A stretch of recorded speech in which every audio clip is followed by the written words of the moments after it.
Beth from Rock Your Notebook, and I'm up with this quick mixed media art journaling spread. I'm using items from Calico Collage that are simply amazing.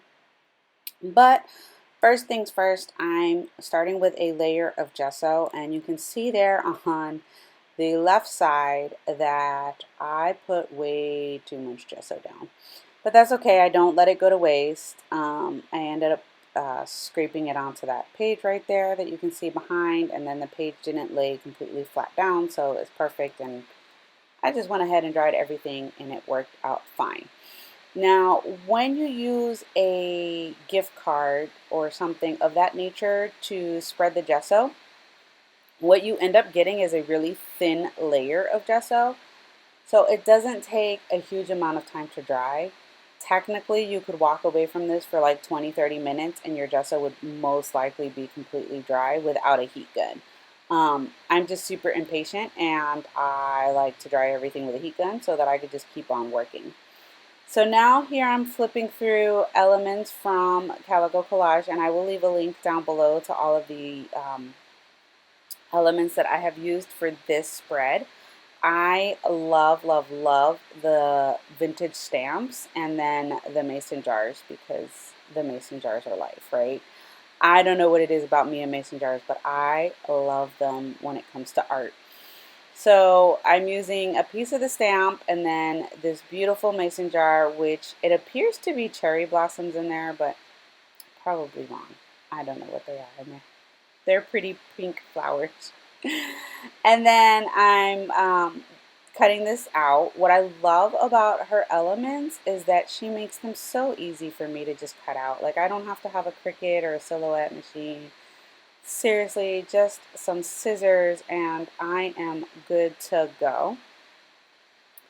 Then I had a piece of like leftover cork on my desk, and I thought that would work, but it didn't. And then I have my favorite stamp, my favorite script stamp that I recently just found again. I'm so happy I found the stamp because I was looking all over for it and it was literally right in front of my face.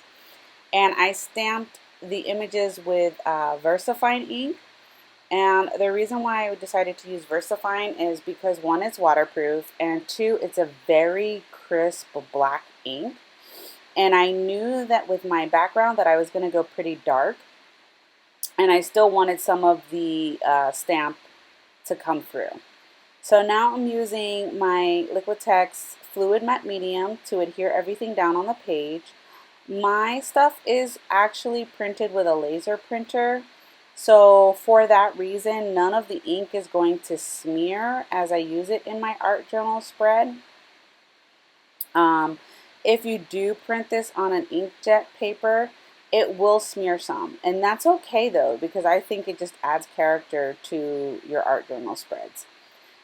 So then I had that piece of doily that was just kind of hanging out on my desk, left over from a scrapbook layout, and I added that for some added texture.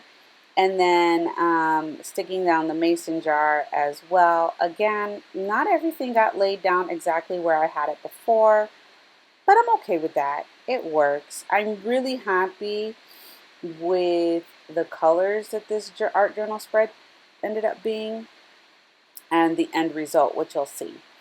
So now what I'm doing is I'm grabbing a what do you call it, acrylic paint after I dry all of this. And again, it's a very thin layer of matte medium, so it didn't take me very long to dry. I thought about editing the drying out of the video, but it was literally such a short amount of time for me with this art journal spread. And that Wagner heat gun gets super hot. So Payne's Gray happens to be one of my favorite colors, but I like a Payne's Gray that has a blue tint to it. So my favorite Daniel Smith watercolor is a Payne's Gray blue. And you can see here that this Grumbacher paint is a Payne's Gray, and it has a little bit of a blue tint to it, and I absolutely love it. I looked at the golden and the Liquitex Payne's Gray, and both of them were too dark for me. They didn't have any blue tint to them, but this one is perfect. So I see it getting a lot of use, and you can grab this one at Michael's. If I can find it on Amazon, I'll leave a link below to the exact color that I am using, but I'm not sure if Amazon has that brand. I don't know. Amazon seems to have everything though, right? So my base color is the Payne's Gray, and I just, again, went ahead and dried everything off. And then I'm going to come in, and I felt that my stamps here were just a little too bright after I put the Payne's Gray down. So I'm using a golden, I believe I used the burnt umber, or it might be raw sienna. Again, I'll leave a link below, or try to leave a link below to the colors that I used. But because it's a fluid color, you're going to see here that I'm able to paint it on and then wipe it away before it fully dries, and I'm left with like this stain, which to me worked perfectly for the look that I was going for.